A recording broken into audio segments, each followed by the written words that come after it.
ఇక మూసీ రివర్ ఫ్రంట్లో భాగమైన గాంధీ సరోవర్ ప్రాజెక్టు కోసం భూసేకరణ ప్రక్రియ ప్రారంభించనుంది తెలంగాణ సర్కార్.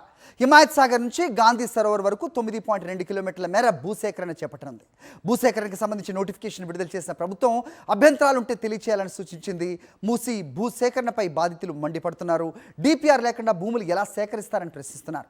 ప్రభుత్వం ఇళ్లు కూల్చివేస్తామంటే ఊరుకోవాలా అని ఆగ్రహం వ్యక్తం చేస్తున్నారు. తమ ఇళ్లను కూల్చేస్తే ఉద్యమం చేస్తామంటున్నారు.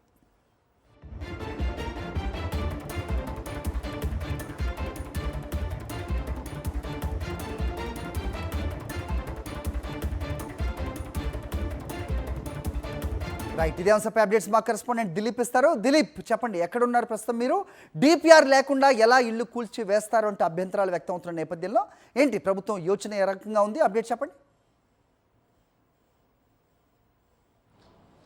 సరే, ప్రస్తుతం మనము ఏదైతే మూసీ రివర్ ఫ్రంట్లో భాగంగా ఏదైతే గాంధీ సరోవర్ ప్రాజెక్ట్ నిర్మిస్తున్నారో అక్కడ బాపుఘట్ వద్ద ప్రస్తుతం మనం ఉన్నాము. సో హిమాయత్ సాగర్ నుంచి గాంధీ సరోవర్ విగ్రహం వరకు సుమారు 9.2 కిలోమీటర్ల మేర భూసేకరణ చేయాలని ప్రభుత్వం నోటిఫికేషన్ ఇచ్చినటువంటి నేపథ్యం కనిపిస్తుంది. ఈ నేపథ్యంలోనే భూసేకరణ చేయడానికి ప్రభుత్వం సిద్ధపడుతూ ఉంది. సో బండ్లగూడ, జాగీరు, కిస్మత్పూర్ అలాగే ఐదర్గూడ ఈ 3 విలేజ్ల ప్రాంతంలో ఉన్నటువంటి సుమారు 50 ఎకరాలను ప్రభుత్వం భూసేకరణ చేయడానికి ముందుకొస్తున్న పరిస్థితి కనిపిస్తుంది. ప్రస్తుతం మనం ఏదైతే అపార్ట్మెంట్ మధు పార్క్ రిడ్జ్ అనేటువంటి అపార్ట్మెంట్ వద్ద ఉన్నాం. ఈ అపార్ట్మెంట్లో కూడా 450 కుటుంబాలు ఉన్నటువంటి పరిస్థితి. సో ఈ మధు పార్క్ రిడ్జ్ ఏదైతే అపార్ట్మెంట్ ఉందో దీనికి కూడా భూసేకరణ చేస్తున్నామంటూ కూడా అధికారులు నోటీసులు జారీ చేసిన పరిస్థితి కనిపిస్తుంది. మొత్తం ఇక్కడ 450 కుటుంబాలు కూడా ఆందోళన చెందిన పరిస్థితి కనిపిస్తూ ఉంది. చాలా రోజుల నుంచి కూడా మేము పైసా కూడబెట్టుకొని ఇలాంటి ఇల్లు కొనుక్కుంటే ఇప్పుడు ప్రభుత్వం గాంధీ సరోవర్ ప్రాజెక్టు కింద ఈ యొక్క తమ ఇళ్లను కూల్చేస్తామంటే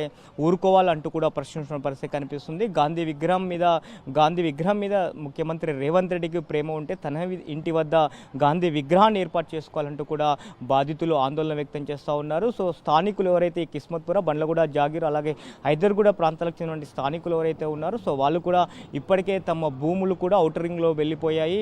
ఉన్నటువంటి కొద్ది భూమిని కూడా ప్రభుత్వం ఈ గాంధీ సరోవర్ ప్రాజెక్ట్ కింద స్వాధీనం చేసుకుంటే మేము ఎక్కడికి వెళ్ళాలి, ఎలా బ్రతకాలి అంటూ కూడా ఆందోళన వ్యక్తం చేస్తున్న పరిస్థితి కనిపిస్తుంది. సో ప్రభుత్వం ఈ ప్రాజెక్ట్ని విరమించుకోవాలి అనేటువంటి డిమాండ్ వినిపిస్తున్న పరిస్థితి కనిపిస్తుంది.